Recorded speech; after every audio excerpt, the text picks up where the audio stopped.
Welcome everyone to the Truman VA Facebook Live. Today we're going to be making a pot roast, and this is a great fall recipe that's very easy to make. It does take a little bit of time if you're going to do it in the oven, or if you want to do it in your crock pot, that is another option. And we'll talk about both of those today.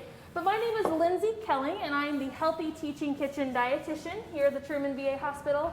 And I have Dustin here with me today. He is our Veterans Program Manager at the Veterans Urban Farm here in Columbia. So he's going to tell us just a little bit about their programs that they offer before we get started too much today, and then we'll move into the pot roast. So Dustin, give us a little bit of information about the Veterans Urban Farm. So the Veterans Urban Farm is located off College on Smith Street, just about a mile down College from this Truman VA Hospital. We are a part of the Columbia Center for Urban Agriculture.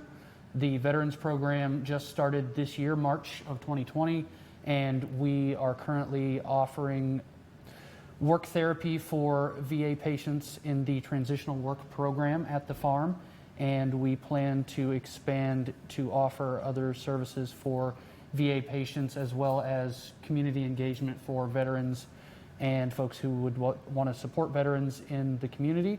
Right now we have limited engagement with the public due to the pandemic, but we are hoping that moving forward in the future that we'll be able to offer more services and more public activities. Wonderful. Well, one of the great things that we've been able to help paired with the Veterans Urban Farm is some of the produce that we've been able to pass out here at Truman VA. And we're actually going to use some of the produce from the Veterans Urban Farm in the recipe today. So we're going to talk about a few of those.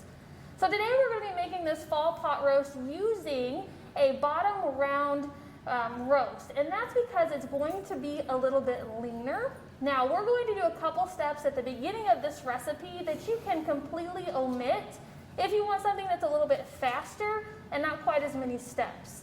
So we're going to start by searing our roast. That helps to lock in the juices a little bit more. But if you don't want to do this step, you don't have to. You're still going to end up with a very moist roast at the end of this recipe with either version. Just another opportunity for you. So we're going to go ahead and start by turning on our stove, and we're just going to put it on a low heat. We don't want it too hot. We just want to get it nice and seared and not burnt on the outside. So we're going to turn this to low to medium. And then we're going to add a little bit of oil to this recipe. So you can use an olive oil, a canola oil.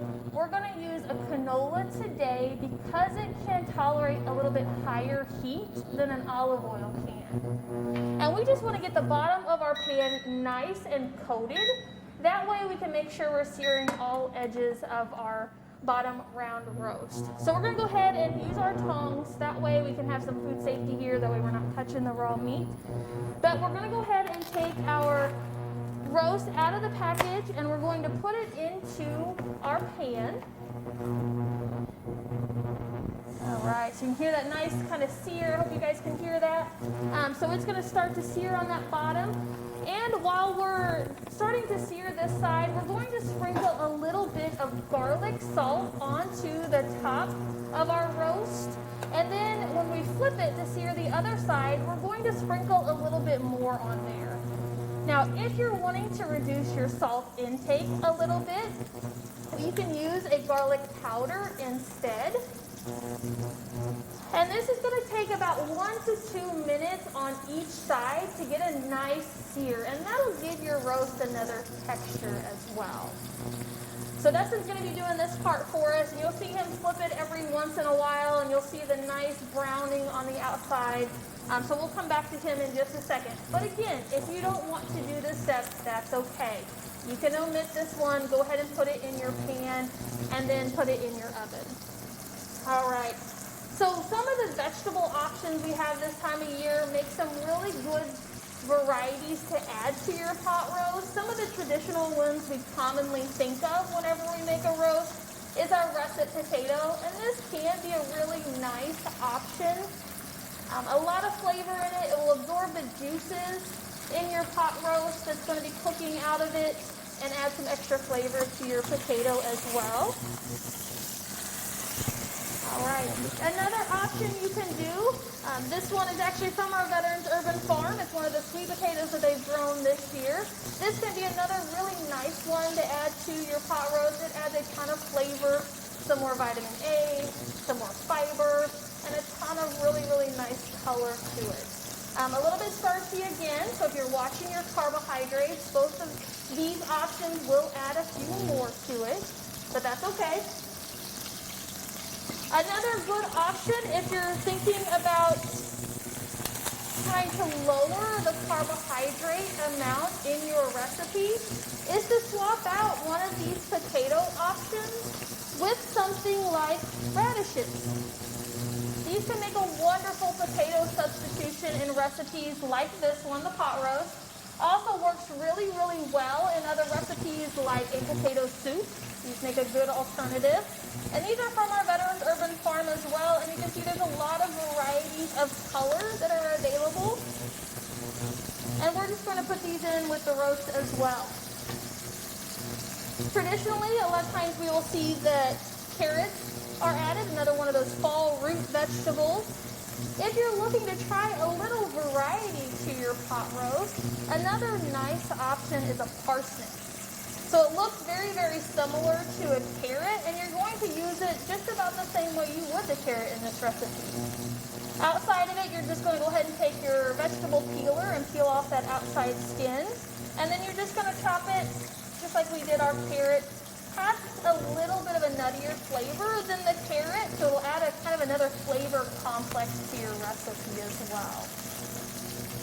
If you don't have any of these on hand, but you want to add something like a winter squash, so maybe you have some butternut squash at home, or you have some pumpkin that you want to cook with, all of those can be other good alternatives to be using in this recipe. So you can see that Dustin has kind of flipped this, and we have a nice kind of browning on the outside. That's really the searing that we want to see on this recipe. So we've got it about 1 to 2 minutes on each side. We're getting some nice browning to it. If you want to do the edges, you can as well. You'll just have to kind of hold it up whenever you use your tongs. If you don't feel comfortable with this step, that's completely okay. Again, you can just do each side if you're most comfortable with that. Otherwise, sometimes it might pop a little bit on you. All right. I'll go ahead and get all the sides here. So we're going to go ahead and sear all the sides, which is wonderful, adds a lot of flavor to it.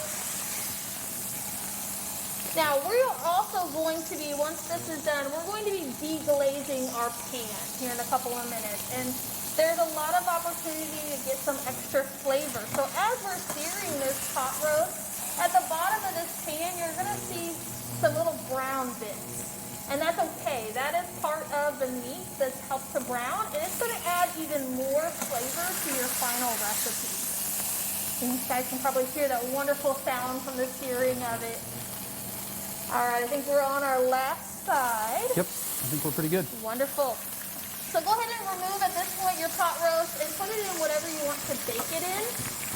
If you have a Dutch oven like the one we used for the very first pot roast you saw, that is an option. If you don't have that, but you have a Pyrex pan or a baking pan, that is fine. Either of them will work.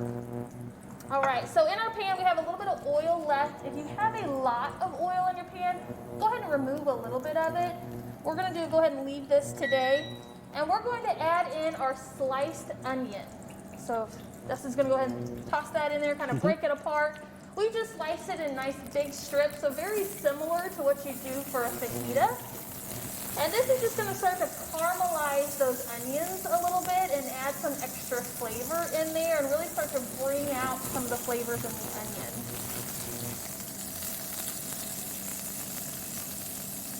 All right.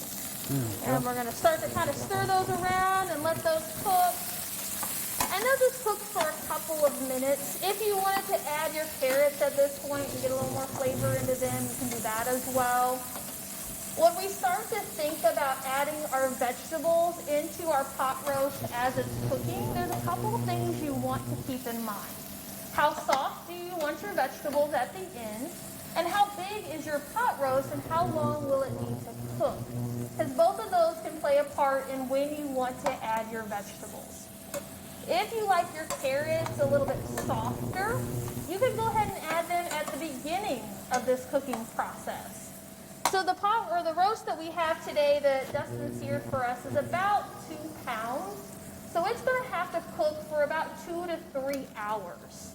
So it's going to have a good long time in there. We want to make sure it cooks till the internal temperature reaches 145 degrees for 4 minutes.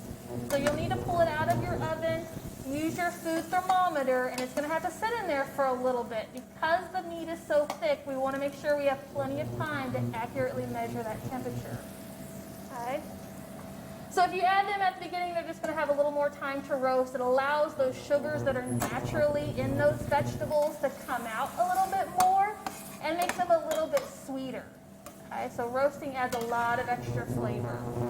All right, so our onions have started to brown. They're getting a nice color to them. We're going to go ahead and deglaze our pan, and that means that we're going to get those good brown parts that are on the bottom of our pan back into our recipe to add that flavor back into it. We're going to use a salt-free bouillon today that we've reconstituted with some water. So that is an option. So we're going to go ahead and dump that in there. Now, if you don't have beef broth at home or you don't have bouillon, you can use water instead. It won't have quite as much flavor, but it is an option. If you have a red wine that you like to use to deglaze your pan, that is an option as well. It doesn't take a whole lot. I only used about 1 cup in here. That's also going to add a little bit of juice to the bottom of our pan for our pot roast to help keep it moist as it's baking. All right, so we're getting all those good brown bits at the bottom of it. Just kind of let it heat up a little bit. Yep. Again, no added salt to this part. So we did add a little bit of salt in that garlic salt, and we're going to do it in a couple other places as well, but not in this part. All right, so Dustin's going to go ahead and pour this over our pot roast. And this is going to add a lot of extra flavor and vegetables.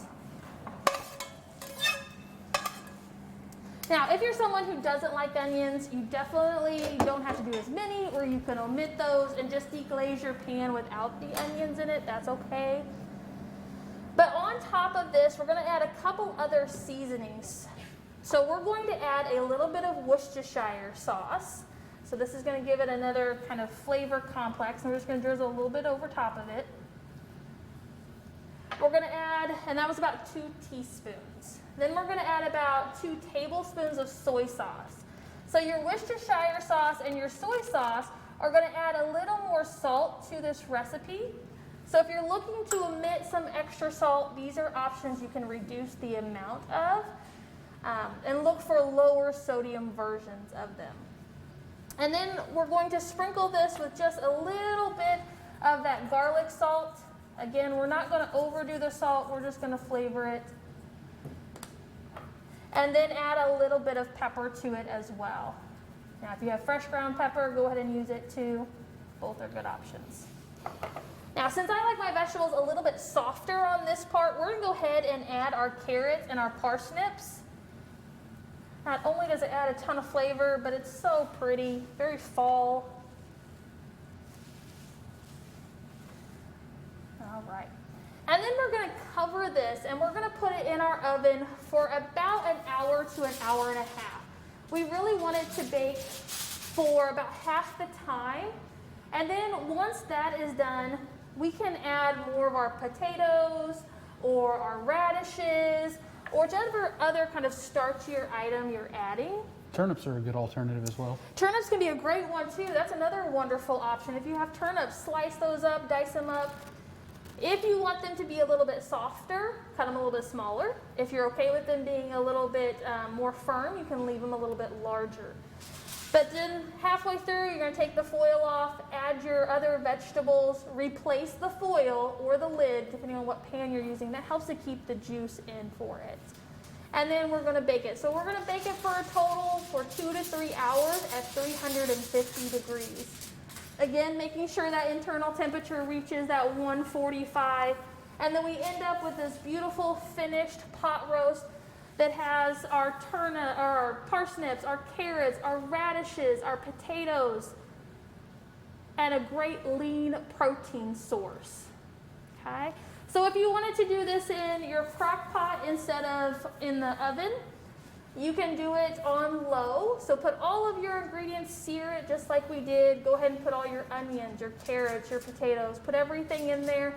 Put it on low and let it cook for about 5 to 7 hours. Again, making sure that internal temperature reaches 145 for 4 minutes. Okay. Dustin, thank you so much for coming today to help us. Please come out and visit the Veterans Urban Farm here in Columbia. They have a lot of wonderful programs and produce. And Dustin, anything else you'd like to say? Yes, so I wanted to make a point to say that we will be hosting a Veterans Day event at the Veterans Urban Farm. The address is 1209 Smith Street here in Columbia. We will be hosting Ozark Mountain Biscuit Truck and handing out meals to veterans who attend the event for Veterans Day. So please come out and see us. Wonderful. Mark your calendars for Veterans Day. Be sure to visit them at the Veterans Urban Farm. And be sure to check back with us more often for more Facebook Lives. Thank you guys. Have a great day.